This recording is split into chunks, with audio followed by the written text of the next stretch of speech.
ನಮಸ್ಕಾರ. ಭಾರತದ ಆರೋಗ್ಯ ಕ್ಷೇತ್ರದಲ್ಲಿ ಹೊಸ ಇತಿಹಾಸ ನಿರ್ಮಾಣವಾಗಿದೆ. ಬೆಂಗಳೂರಿನ ಹೆಣ್ಣೂರು ರಸ್ತೆಯಲ್ಲಿರುವ ಸ್ಪರ್ಶ್ ಆಸ್ಪತ್ರೆಯ ತುರ್ತು ಚಿಕಿತ್ಸಾ ವಿಭಾಗ ದೇಶದಲ್ಲೇ ಮೊದಲ ಬಾರಿಗೆ ಪ್ರತಿಷ್ಠಿತ international federation for emergency medicine ಐಎಫ್ಎಂನ ಗೋಲ್ಡ್ ಲೆವೆಲ್ ಪ್ರಮಾಣೀಕರಣ ಪಡೆದು ಜಾಗತಿಕ ಮಟ್ಟದಲ್ಲಿ ಹೊಸ ಮೈಲಿಗಲ್ಲು ಸಾಧಿಸಿದೆ. ತುರ್ತು ಚಿಕಿತ್ಸಾ ವಿಭಾಗದಲ್ಲಿ ವಿಶ್ವ ದರ್ಜೆಯ ಗುಣಮಟ್ಟ, ರೋಗಿಗಳ ಸುರಕ್ಷತೆ ಹಾಗೂ ಚಿಕಿತ್ಸಾ ವ್ಯವಸ್ಥೆಯನ್ನು ಗುರುತಿಸಿ ಐಎಫ್ಇಎಂ ಈ ಪ್ರಮಾಣೀಕರಣವನ್ನು ನೀಡಿದೆ. ಜರ್ಮನಿಯಲ್ಲಿ ನಡೆದ international conference on emergency medicine ಐಸಿಇಎಂನಲ್ಲಿ ಈ ಗೌರವವನ್ನು ಸ್ಪರ್ಶ್ ಆಸ್ಪತ್ರೆಗೆ ಪ್ರದಾನ ಮಾಡಲಾಯಿತು. 2025ರ ಡಿಸೆಂಬರ್ನಲ್ಲಿ 3 ದಿನಗಳ ಕಾಲ ನಡೆದ ಅಂತಾರಾಷ್ಟ್ರೀಯ ಪರಿಶೋಧನೆಯಲ್ಲಿ ಮಧ್ಯಪ್ರಾಚ್ಯದ ಟ್ಯಾಸ್ನೀಫ್ ಸಹಯೋಗದೊಂದಿಗೆ ಆಸ್ಪತ್ರೆಯ ತುರ್ತು ಚಿಕಿತ್ಸಾ ವಿಭಾಗವನ್ನು ಸಮಗ್ರವಾಗಿ ಮೌಲ್ಯಮಾಪನ ಮಾಡಲಾಯಿತು. ರೋಗಿಗಳ ಸುರಕ್ಷತೆ, ತುರ್ತು ಸ್ಪಂದನೆ, ವೈದ್ಯಕೀಯ ಮೂಲಸೌಕರ್ಯ, ಟ್ರಯಾಜ್ ವ್ಯವಸ್ಥೆ ಹಾಗೂ ಆಡಳಿತ ಸೇರಿದಂತೆ 200ಕ್ಕೂ ಹೆಚ್ಚು ಮಾನದಂಡಗಳ ಪರಿಶೀಲನೆಯಲ್ಲಿ 99.6% ಅಂಕಗಳನ್ನು ಪಡೆದು ಸ್ಪರ್ಶ್ ಆಸ್ಪತ್ರೆ ಈ ಅಪೂರ್ವ ಸಾಧನೆ ಮಾಡಿದೆ. ತುರ್ತು ಚಿಕಿತ್ಸಾ ವಿಭಾಗದ ಹಿರಿಯ ಸಲಹೆಗಾರ ಹಾಗೂ ಸಮೂಹ ಮುಖ್ಯಸ್ಥ ಡಾ. ಟಿಎಸ್ ಶ್ರೀನಾಥ್ ಕುಮಾರ್ ಮಾತನಾಡಿ, ಈ ಪ್ರಮಾಣೀಕರಣದಿಂದ ಸ್ಪರ್ಶ್ ಆಸ್ಪತ್ರೆ ಭಾರತದಲ್ಲೇ ಮೊದಲ ಆಸ್ಪತ್ರೆಯಾಗಿ ಹೊಸ ಇತಿಹಾಸ ನಿರ್ಮಿಸಿದೆ. ತುರ್ತು ಚಿಕಿತ್ಸೆಯಲ್ಲಿ ವೇಗ, ನಿಖರತೆ ಮತ್ತು ರೋಗಿಗಳ ಸುರಕ್ಷತೆಗೆ ನಾವು ನೀಡುತ್ತಿರುವ ಆದ್ಯತೆಯ ಪ್ರತೀಕ ಇದಾಗಿದೆ ಎಂದು ತಿಳಿಸಿದರು. ಹೃದಯಾಘಾತ, ಪಾರ್ಶ್ವವಾಯು, ಗಂಭೀರ ಅಪಘಾತಗಳು, ಮಕ್ಕಳ ತುರ್ತು ಚಿಕಿತ್ಸೆಗಳು ಸೇರಿದಂತೆ ವಿವಿಧ ತುರ್ತು ಸಂದರ್ಭಗಳಲ್ಲಿ ವಿಶ್ವದರ್ಜೆಯ ಚಿಕಿತ್ಸೆ ನೀಡುವ ಸಾಮರ್ಥ್ಯವನ್ನು ಈ ಜಾಗತಿಕ ಪ್ರಮಾಣೀಕರಣ ಮತ್ತೊಮ್ಮೆ ದೃಢಪಡಿಸಿದೆ. ಈ ಸಾಧನೆಯೊಂದಿಗೆ ಸ್ಪರ್ಶ್ ಆಸ್ಪತ್ರೆ ವಿಶ್ವದ ಕೆಲವು ಅತ್ಯುನ್ನತ ತುರ್ತು ಚಿಕಿತ್ಸಾ ಕೇಂದ್ರಗಳ ಸಾಲಿಗೆ ಸೇರ್ಪಡೆಯಾಗಿದೆ.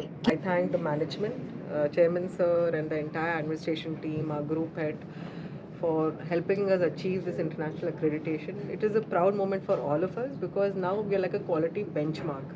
Why we did IFM quality standard, why did we do the gold level certification? Because even despite being a new hospital, we wanted to be the best in setting benchmark across the world so that the patient can get the right care. Patient can come to us with a trauma, it can come to us with chest pain or stroke or any other condition like sepsis. But if we follow evidence-based guidelines, quality-based guidelines, we are ensuring the right care is given to them 24/7 anytime they walk in. So we are practicing evidence-based medicine, quality benchmarks like door to triage, door to ECG. So even this stroke patients, they will come in within 25 minutes, the imaging should be done, the thrombolytic should be given 60 minutes.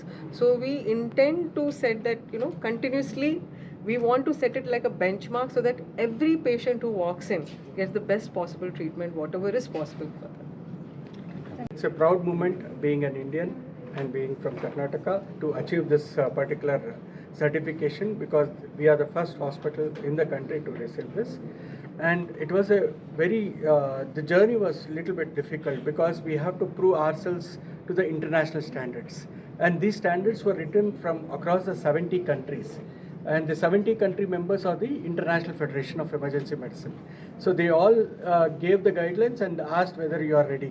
So we said from India we are ready, and ours was the first hospital in the whole world to apply and get it. So in India we are the first hospital.